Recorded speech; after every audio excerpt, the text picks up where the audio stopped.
So this is a Galaxy S5, and after using it for a while, I'm ready to talk about it in full depth, all the way from its dimple back to the little flap on the bottom here. So how's it going, guys? This is TechSnackles here, and this is the review of the Galaxy S5. Enjoy.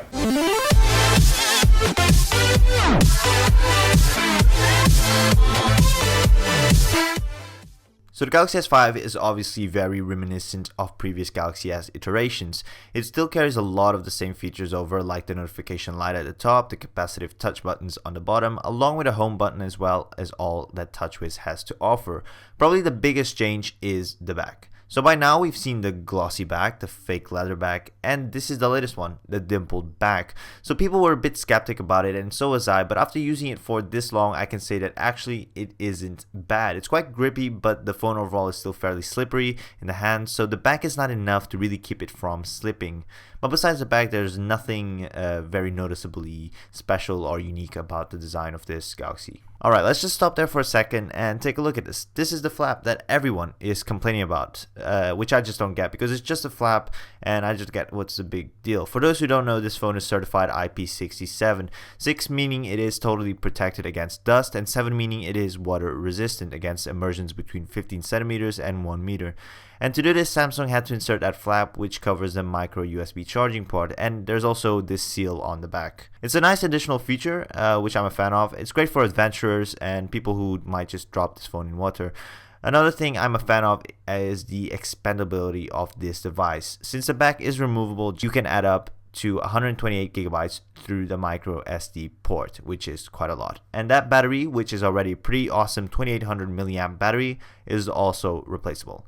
Also, on that note, the battery life is pretty good on this phone, easily lasting through a full day of use. And if not, you always have that ultra power saving mode for emergencies, or just carry an extra battery with you. Just a warning, the screen very easily seems to come on, and since the unlock is so easy, a touch of your cotton pants can actually unlock it. Maybe it's just my Galaxy S5, but it really tends to unlock multiple times in my pocket and burn its way through the battery, which is not very nice. Also, just before I forget, let me point out that call quality on this phone is good, as you'd expect. Now, spec-wise, this phone is packing a quad-core 2.5 GHz processor, and it has an Adreno 330 GPU, but I tend not to look or care about specs as much as the software experience, but it's good to know that you are packed with good specs here. So this phone is running Android 4.4.2 at the moment, but it's covered with Samsung's own Android taste, TouchWiz, which you can either love or hate. I myself have mixed thoughts. I prefer the latest version since Samsung has cleaned it up, but I found myself annoyed at all those blob sounds when you press something,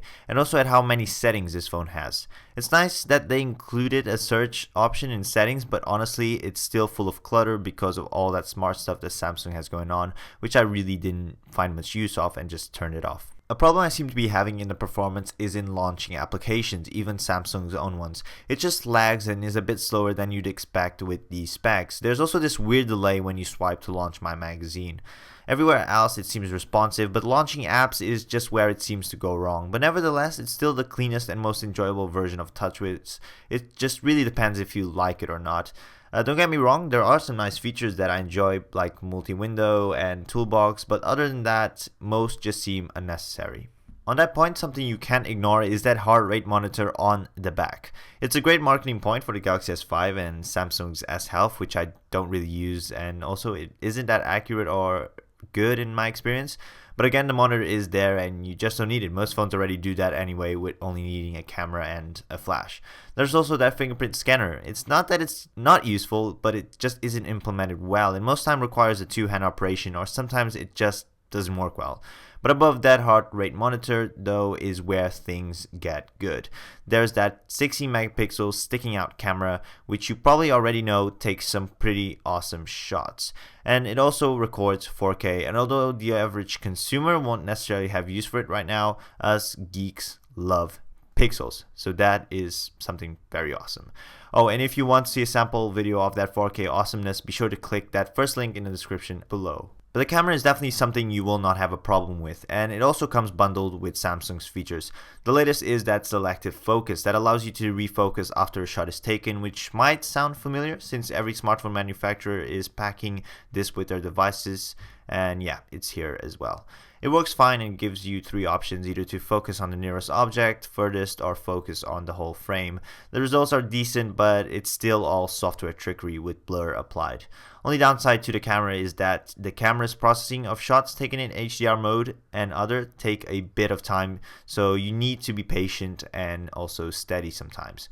But again, this camera is great fun to use, and here are some test shots just so you get the picture.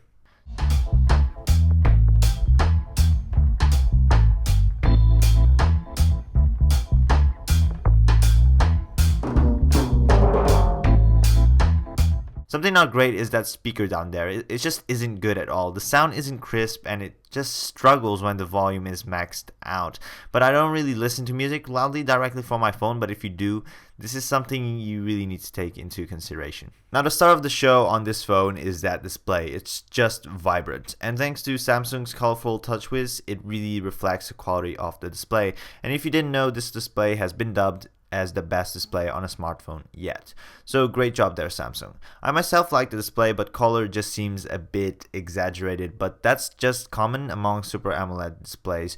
But overall, it's awesome to watch videos or movies and just great to look at all day, which is obviously important for a phone. So in the end of the day, it's all about preference. If you like the design and TouchWiz and you're already in Samsung's ecosystem, or even if you're not, this is a great phone for you. If you have a Galaxy S4, there isn't a lot new to really convince you to upgrade right now to the Galaxy S5, and the S4 is still a damn good phone, so you're just better off waiting another year if you own the Galaxy S4. But for those who want a solid Android device, then this is one. And if you don't like that TouchWiz skin, you can just top it off with another skin, which is the greatness of Android. And for those that want to switch from an iPhone, thanks to Samsung's Smart Switch mobile app, which I used, it's as easy as ever. The display is awesome, the camera is great, and it's packed with more gimmicky features than you'll ever need, but are great for advertising this phone. If you agree with that $700 price tag and really know this is the phone for you, then go ahead. But if not, there isn't a lot of game-changing features or aspects about the device that really should convince you to get it over any other Android devices. I myself still prefer the HTC One M8 due to the design and sense, but I really like the camera capabilities of the S5 and some of TouchWiz's features. The Nexus 5 is still an awesome phone and I'm my daily driver right now, and also I'll be reviewing it pretty soon as I have time, so be sure to subscribe if you're interested in that.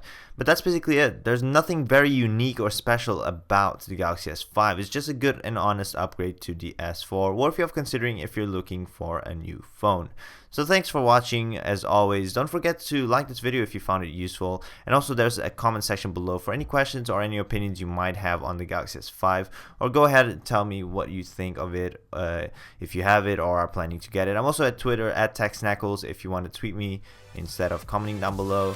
But anyway guys, that has been the review of the Galaxy S5, and I'll see you all in the next one.